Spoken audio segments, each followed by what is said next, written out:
जय श्री राधे कृष्णा दोस्तों, आज हम बात करेंगे देवशयनी एकादशी व्रत के बारे में। जानेंगे इसकी विधि और इसका महत्व। देवशयनी एकादशी आषाढ़ मास की शुक्ल पक्ष की एकादशी को मनाते हैं। इस दिन से चतुर्मास की शुरुआत भी होती है। ऐसी मान्यता है कि इस व्रत को करने से सारी इच्छाओं की पूर्ति होती है एवं भगवान प्रसन्न हो जाते हैं। देवशयनी एकादशी की व्रत कथा बहुत समय पहले की बात है। सूर्यवंशी कुल में मानदाता नाम का एक चक्रवर्ती राजा हुआ करता था। वह बहुत ही महान और प्रतापी, उदार तथा प्रजा का ध्यान रखने वाला था। उस राजा का राज्य बहुत ही सुख समृद्ध था, धन ध्यान में भरपूर मात्रा में था। वहाँ की प्रजा राजा से बहुत अधिक प्रसन्न एवं खुशहाल थी, क्योंकि राजा अपनी प्रजा का बहुत ध्यान रखता था। साथ ही वह धर्म के अनुसार सारे नियम करने वाला राजा था। एक समय की बात है, राजा के राज्य में बहुत लंबे समय तक वर्षा नहीं हुई, जिसके फलस्वरूप उसके राज्य में अकाल पड़ गया, जिससे ही राजा अत्यंत दुखी हो गया, क्योंकि उसकी प्रजा बहुत दुखी थी। राजा इस संकट से उबरना चाहता था। राजा चिंता में डूब गया और चिंतन करने लगा कि इसे आखिर ऐसा कौन सा पाप हो गया है। राजा इस संकट से मुक्ति पाने के लिए कोई उपाय खोजने के लिए सैनिकों के साथ जंगल की ओर प्रस्थान करता है।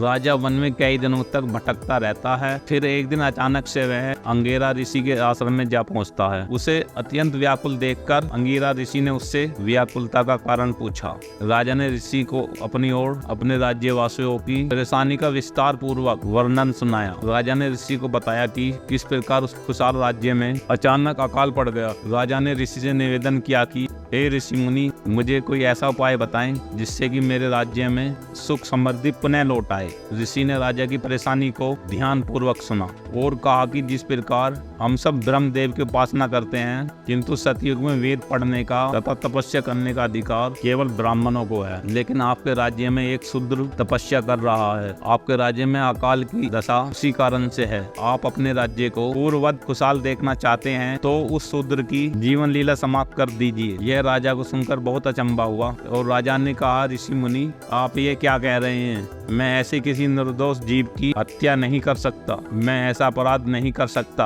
आप मुझ पर कृपा करें और मेरी समस्या के समाधान के लिए कोई अन्य उपाय बताएं। ऋषि ने राजा से कहा कि यदि तुम उस शूद्र की जीवन लीला समाप्त नहीं कर सकते तो मैं आपको दूसरा उपाय बता रहा हूँ। आप आषाढ़ मास की शुक्ल एकादशी को पूरे विधि विधान एवं श्रद्धा भक्ति के साथ व्रत रखें और पूजन करें। राजा ने ऋषि की आज्ञा पालन करते हुए अपने राज्य पुनः वापस आया तथा राजा ने एकादशी का व्रत पूरे विधि विधान से किया, जिसके फलस्वरूप राजा के राज्य में वर्षा हुई, जिससे अकाल दूर हो जाता है तथा पूरा राज्य पहले की तरह हंसी खुशी रहने लगता है। ऐसा माना जाता है कि एकादशी व्रत सभी व्रतों में उत्तम होता है एवं इसकी कथा सुनने और सुनाने से सभी पापों का नाश होता है। देवशयनी एकादशी की पूजा विधि। एकादशी के दिन दैनिक कार्यों से निवृत्त होकर स्नान करें। पूजा स्थल पर भगवान श्री विष्णु की मूर्ति की स्थापना करें और पंचामृत से भगवान की प्रतिमा को स्नान कराएं। इसके बाद पूर्ण श्रद्धा भाव के साथ भगवान विष्णु का ध्यान करें एवं फल फूल धूप दीप से भगवान की पूजा करें। उसके बाद एकादशी व्रत की कथा सुने।